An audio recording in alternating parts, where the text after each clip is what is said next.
Olá pessoal, sejam todos bem-vindos. Meu nome é Vitor, sou estudante de agronomia da UFV e o tema desse vídeo será enxertia e interenxertia em citros. A enxertia é um dos métodos de propagação de plantas mais utilizados na atualidade. Ela possibilita cruzar características de plantas que sejam da mesma família botânica para criar uma planta que seja ou mais resistente, mais produtiva, com porte menor, com frutos de sabor diferenciado, com produções mais precoces, entre outras características que são desejadas para uma planta. Uma planta enxertada possui duas partes, o porta-enxerto e o enxerto, como é demonstrado na imagem. O porta-enxerto é a parte que está em contato com o solo, ou seja, é a parte inferior da planta e que formará o sistema radicular. Devido a isso, o porta-enxerto normalmente é obtido via semente, pois esse meio de propagação gera plantas com sistema radicular mais vigoroso. Já o enxerto é a parte de maior interesse da planta. É a parte que formará a copa, ou seja, as folhas e os ramos que irão produzir os frutos. Esses enxertos são oriundos de partes dos ramos de uma planta matriz que se deseja propagar.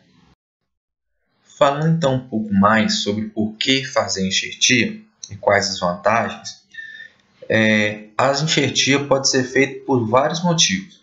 Ela pode ser feita para obter mudança no vigor, na produtividade, na precocidade de produção, na absorção de nutrientes, nos aspectos pós-colheita e pode também conferir tolerância ou resistência a fatores bióticos e abióticos e a doenças, devido principalmente às características do porta-enxerto, que dará essas vantagens à copa sobre ele enxertado. Os dois principais tipos de enxertia são a enxertia por borbulia e enxertia por garfagem. A enxertia por borbulia é feita através das gemas da planta matriz. É feita principalmente em plantas de folhas perenes, como os citros, a goiabeira, o abacateiro e a roseira.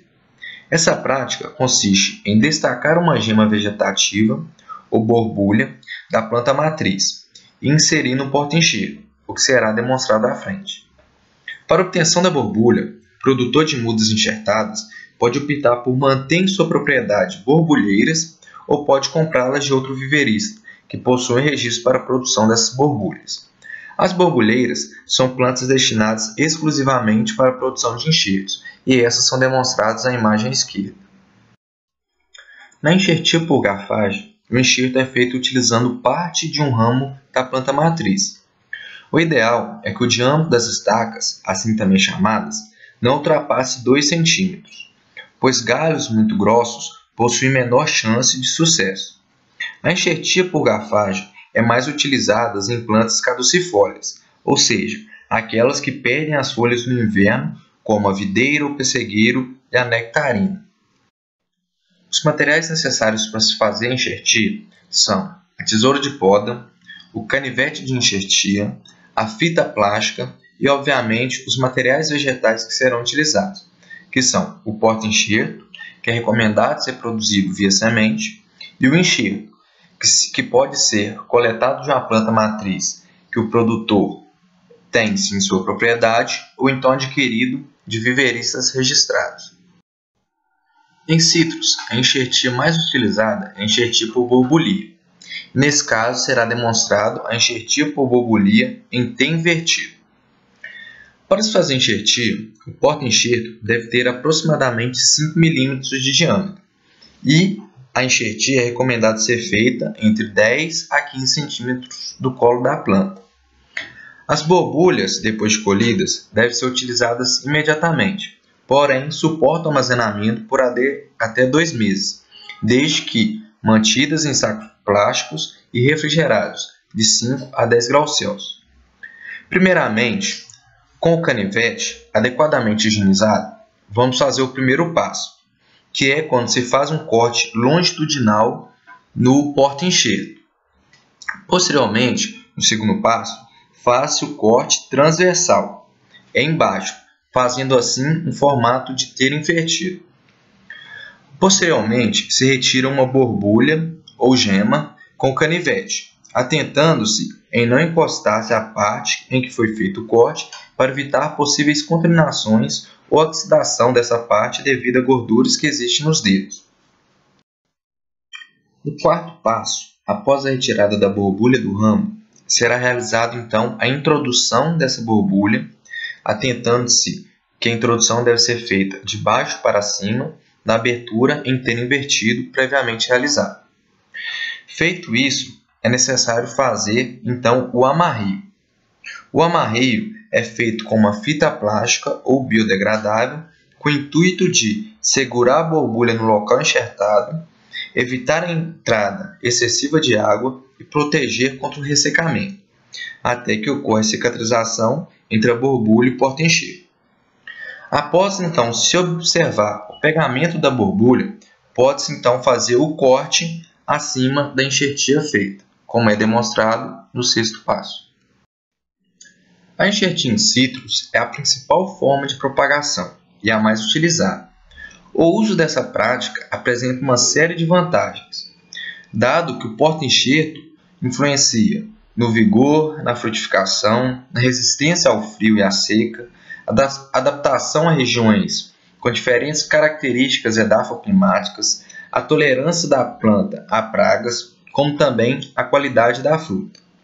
No entanto, a utilização de determinados porta-enxertos e copos podem ser limitados pela incompatibilidade entre ambos. Um exemplo de incompatibilidade é o que ocorre na enxertia de laranja-pera em limão vulcânico, ou em seleções de trifoliatas, ou alguns de seus híbridos, como o citromelo suíno. Assim, devido à incompatibilidade, distúrbios fisiológicos são induzidos, acarretando em redução do desenvolvimento vegetativo, necrose de tecidos, exudação de goma e, consequentemente, crescimento anormal da parte aérea. E uma alternativa para contornar a incompatibilidade é a realização da técnica da interenxertia. Mas o que é a interenxertia? A interenxertia é uma técnica que consiste na introdução de um fragmento chamado de filtro ou interenxerto, proveniente de um genótipo diferente da copa e do porta-enxerto, e esse compatível com essas duas partes. Assim, a planta interenxertada apresenta três partes geneticamente diferentes: a copa, o porta-enxerto e o interenxerto, e dois locais de enxertia, que é a enxertia do interenxerto no porta-enxerto e a enxertia da copa no interenxerto, como vocês podem ver na imagem. A interenxertia é utilizada então quando existe a incompatibilidade da copa e do porta-enxerto, tendo assim a vantagem de possibilitar, em alguns casos, a produção de uma muda com a copa e o porta-enxerto desejado ou de interesse, mesmo que esses dois sejam incompatíveis. Além disso, existe também a possibilidade de usar a interenxertia para reduzir o porte de plantas cítricas, bem como o tamanho de suas copas, por meio da utilização de genótipos ananizantes. A principal variedade utilizada para diminuir o tamanho da copa é o Trifoliata flydrago, usado tanto quanto porta-enxerto como interenxerto. Mas quais os motivos ou as vantagens de se reduzir o tamanho das copas? Isso é devido à escolha da densidade de plantio, de modo a incrementar a produção por área disponível e a rentabilidade dos produtores de citros. Esse vem sendo o foco então da citricultura. Logo, a tendência de plantio passaram a ser conduzidos em maior densidade populacional, fazendo-se o uso de pomares adensados e ultradensados, por meio de espaçamentos mais estreitos, o que irá proporcionar maior volume produtivo por área, permitindo maior exploração da área disponível e menores riscos de perdas por doença, como é o caso do HLB em regiões endêmicas. Além de beneficiar a citricultura, o adensamento facilita e reduz os custos de tratos culturais dos pomares, como a colheita e a poda, reduzindo a necessidade de mão de obra e permitindo assim maior mecanização das atividades. Logo, o uso do interenxerto se torna importante, pois ele possibilita o uso de pomares mais adensados, devido à redução do tamanho das copas, que tem como objetivo evitar problemas relacionados às operações de manejo e cultivo e de implantação de pomares. Então é isso, pessoal. Muito obrigado pela atenção de todos. Espero que esse vídeo possa incrementar um conhecimento a mais de vocês.